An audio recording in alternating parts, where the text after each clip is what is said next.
Bobi Wine yalimba oba poliisi yelimba fenna ansa tugimanyi oba buli omu alina ansa ye. Oluvannyuma lw'ekyo ekyabaddewo olunaku olw'eggulu wakayitawo essaawa nga 2 oba 1 oluvannyuma lwa poliisi okuvaayo n'ekola official statement ku ki exactly ekyabaddewo olunaku olw'eggulu. Okusinziira ku poliisi evuddeyo n'etegeeza eggwanga mbu bannange eno statement ya poliisi eri mu luzungu naye munnange mulimu point ezimu z'otayinza kubeera nga okola ki obuusa amaaso.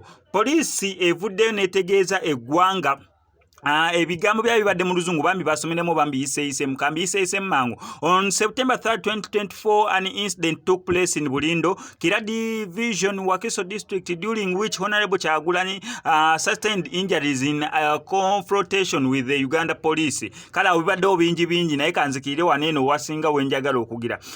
Bo bagamba okusinza ku poliisi nti Bobi Wine yagenze ku Thanksgiving gye yabadde bamuyise era bwetyo Thanksgiving neggwa bulungi. Thanksgiving bwe yawedde Bobi Wine ng'avaayo okudda ewuwe mu kifo ky'okukozesa emmotoka ye mbu yafulumya emmotoka ye n'atandika okubeera ng'atambula ekyaleetedde abantu abasigadde okumwegattako kwegamba yabadde nga okutambula kunene kwe batera okutambula kugamba abantu bangi ne bamwegattako naye okusinza ku poliisi egamba mbu we yabadde adda mu mmotoka ye ng'ali mu kutambula poliisi ne bamugamba nedda omanyi temukola ki temutambula abantu bagenda beegattako traffic enguudo zeggale n'ebisigadde ng'ebyo. Poliisi egamba we yabadde adda mu mmotoka ye okugiyingira stable okusinzira kazungu kemmanyi stabling sikatimanyi okusinza akazungu akatoni kemmanyi yeeko kwegamba yasimattusa oba yaseeredde ng'ayingira emmotoka ye n'afuna injuries ezo.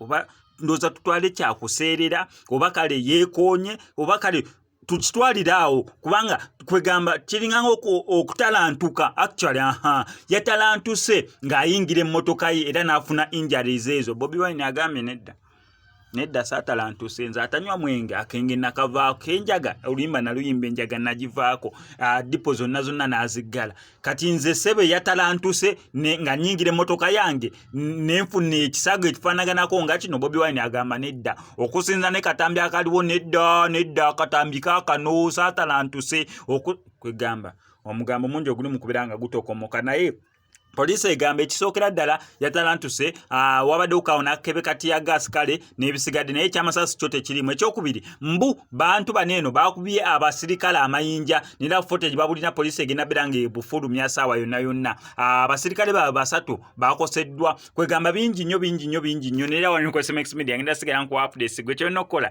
subscribing nga notification bell ebisigadde bitulekene ekibuuzo nera nkikulekera gwe SMX Media King and Queen ya subscribing edda ani mulimba poliisi oba Bobi Wine kubanga Bobi Wine akoze statement eri clear n'ateekako n'akatambi ako keni mu kubeera nzikiriza nkutegeeze ku Sheyi Ssebugwawo az'okubeera ng'akutaasa ennaku n'embeera embi mw'oli mu kubeera ng'oyita naddala ggwe ali ebweru nga visa egaanya onoonyeza omulimu gugaanya empapula zikutawaanya ssente zikuyita myagaana gyangalo otawanyizibwa ensonga z'omukwano. Sheyi Ssebugwawo az'okubeera nga akutaasa ennaku eyo ng'akulombereddwa mukubireko kwe ennamba ye